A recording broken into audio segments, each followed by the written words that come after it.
Despacito. Despacito. Oh, sige. You have to sing it now. My best, my best.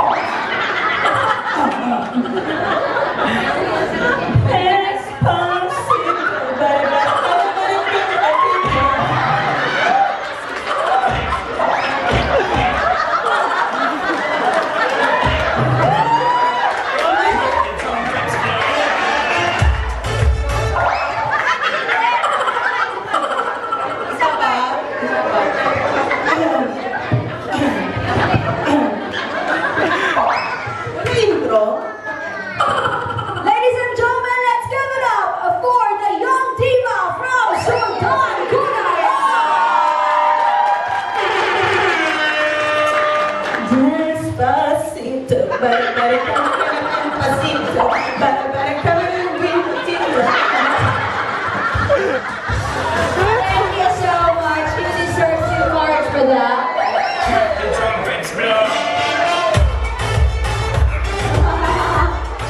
Ay, sarap na kasama, no? Ang alam ko talaga no, may lyrics si Despacito eh.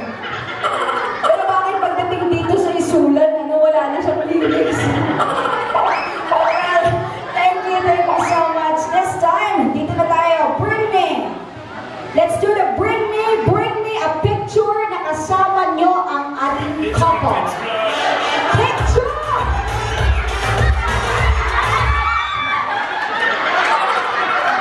Dali lang. Kung sino ang nauna sa kanila? Okay, saglit lang ano. Before anything else, kilalanin muna natin ang personalidad ng dalawang taong nag-aaway sa harapan. Dito ka nga, kuya! Hindi na dito! Come on!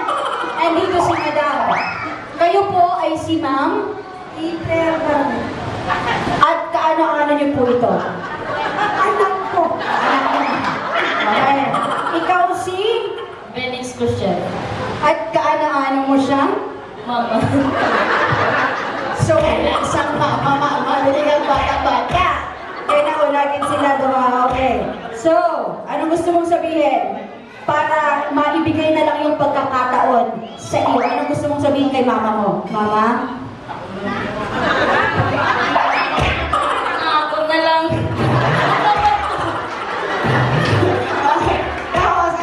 Saglit lang. Tapos yung picture nila, pareha din naman. Magkasama din sila doon.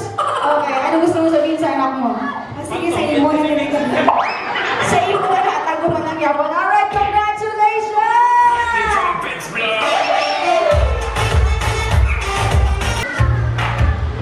Bring me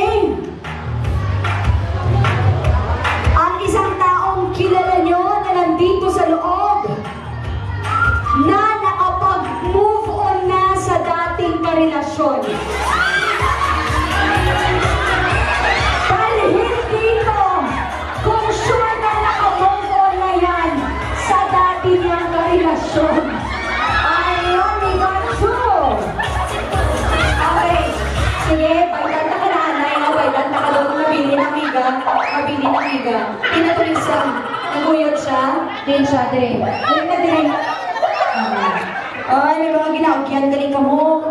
Mga, pailanta ka na dayon. Salamat sa pagpasubo sa miga. Okay.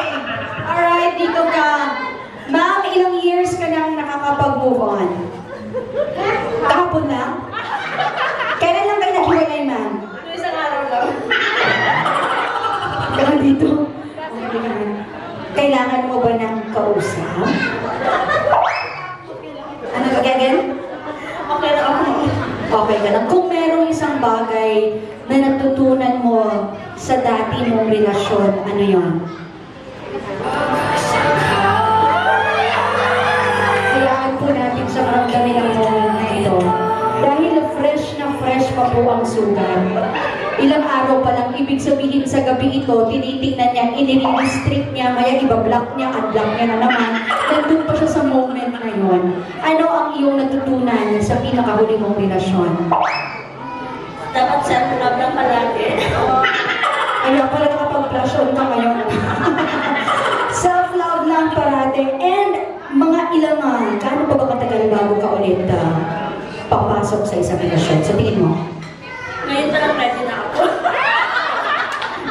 Pauliin niyo nga ito. Thank you so much, ma'am. Pakihati ka na lang dun sa prize binigay ko na ko na mo. Nag-break sila kahapon. Nag-move on ngayon. Ready na naman daw siya bukas. Alamat si ma'am! Gusto ko si ma'am. Di ka dito. Oh, ikaw, kamusta ka naman? Gano'n na kayo matagal na break? 1 year and a month. 1 year and 7 months na yan, wala ka bang naging kachat na iba? Meron. Ilan sila? Fling-fling lang. Paano yung fling-fling? May mga greetings pero hindi kayo, gano'n. Alright. Ano yung natutunan mo sa dati mong relationship? Ako bibigay lahat.